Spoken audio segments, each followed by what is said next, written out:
مشہور واقعہ ہے، ہارون رشید اپنی ملکہ کے ساتھ، ملکہ زبیدہ کے ساتھ صبح صبح سیر کے لیے نکلا، کیا دیکھا، کیا دریا کے کنارے حضرت بہلول رحمت اللہ علیہ تھے تو غلام، لیکن اپنی خردمندی کی وجہ سے ترقی پاتے پاتے وزیر خاص بھی بنے ہارون رشید کے، بڑے درویش من سے انسان۔ تو حضرت بہلول رحمت اللہ علیہ دریا کے کنارے وہ گیلی ریت میں پاؤں گسیڑے وہ گھروندے بنا رہے تھے، جیسے وہ بچے چھوٹے چھوٹے گھر بناتے ہیں ریت کے اندر یا مٹی کے اندر، تو حضرت بہلول رحمت اللہ علیہ گھروندے بنا رہے تھے۔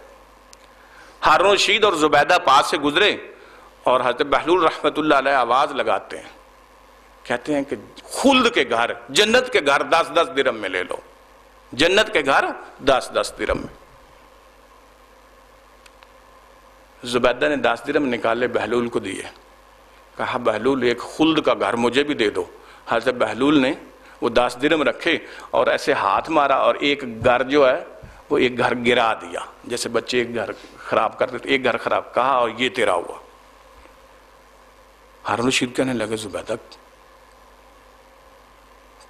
تمہارا دماغ تو ہے،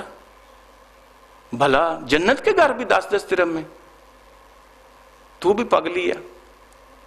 زبیدہ کہنے لگی خیر کوئی بات نہیں، چلے گئے۔ حضرت بہلول پھر آوازیں لگا رہے ہیں، خلد کے گھر 10-10 درہم۔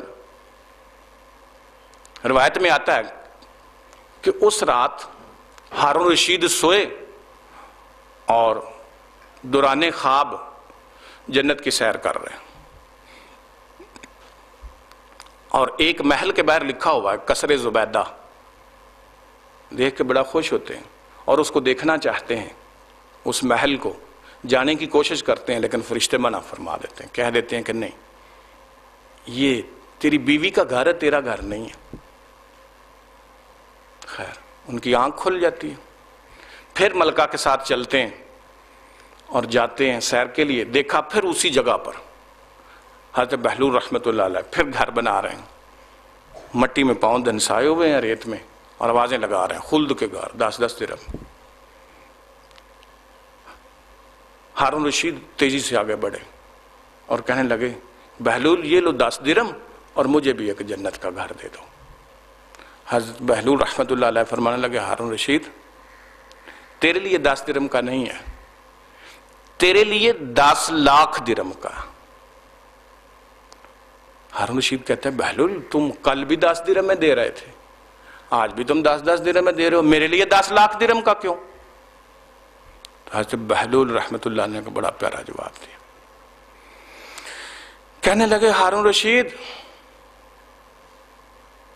یہ جتنے لوگ بھی مجھ سے 10-10 درہم میں جنت کے گھر لے رہے ہیں کسی نے بھی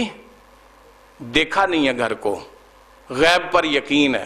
لیکن تو دیکھ کر آیا ہے اس لیے تیرے لیے 10 لاکھ درہم کا۔ عزیزان گرامی آج اگر ہم نے غیب پر یقین کر لیا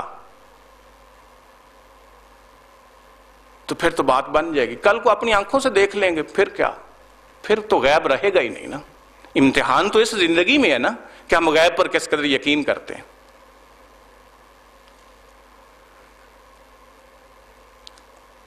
میں اپنے شاگردوں سے اکثر و بیشتر کہتا ہوتا ہوں کہ بیٹا ابھی تو ہم سنتے ہیں، ایک کان سے سنتے ہیں دوسرے سے نکال دیتے ہیں، عزرائیل علیہ السلام موت کے فرشتے، اور جب وہ نظر آنا شروع ہو جائیں گے ہم غیب سے نکل جائیں گے تو پھر ہم اس امتحان سے گزر گئے، پھر یقین کا کوئی فائدہ نہیں۔ میں نے شاید گزشتہ لیکچر میں بھی یہ جملہ بولا تھا حضرت علی رضی اللہ تعالیٰ عنہ کا، آپ رضی اللہ تعالیٰ عنہ ارشاد فرماتے ہیں اے بندے تیری آنکھیں کھلیں گی ہی اس وقت جب بند ہونے لگیں گی۔ یہ بات ساری یقین کی ہے، یہ بات خبر پر یقین کرنے کی ہے۔ بعض دفعہ شیطان دل میں یہ وسوسہ ڈالتا ہے کہ یار قبر میں جو سوالات ہونے ہیں وہ تو پیپر بھی لیک آؤٹ ہو چکا، وہ جواب دینے کون سے مشکل ہے، پوچھا جائے گا من ربوں کا، جواب دے دیں گے اللہ ربی، من دینوں کا دینی الاسلام جواب دے دیں گے۔ انڈیا کے ایک بڑے عالم دین مولانا محمد صاحب اللہ ان کو عمر خضر عطا فرمائے، بڑا کام کر رہے ہیں، تو انہوں نے ایک لیکچر میں بڑی پیاری بات کہی، کہنے لگے کہ یہ دنیا کے اندر جو ہم سوچتے ہیں نا یہ انفارمیشن کے بیس پر سوچتے ہیں کہ ہم وہاں پہ یہ کہہ دیں گے، قبر میں یہ کہہ دیں گے اللہ ربی دینی الاسلام. یہ ہماری انفارمیشن ہے، یہ ہمارا یقین نہیں ہے، انفارمیشن ہے. اور قبر میں جو زبان چلے گی نا، وہ انفارمیشن کی بیس پہ نہیں چلے گی، وہاں پہ صرف یقین کی بنیاد پر زبان سے نکلے گا. وہاں پہ یقین ہوگا.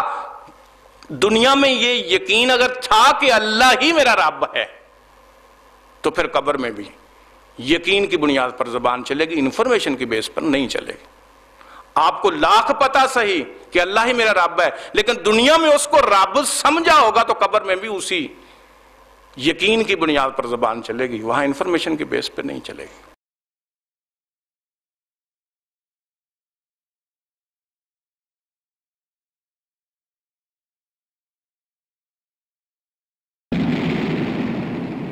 اللهم صل على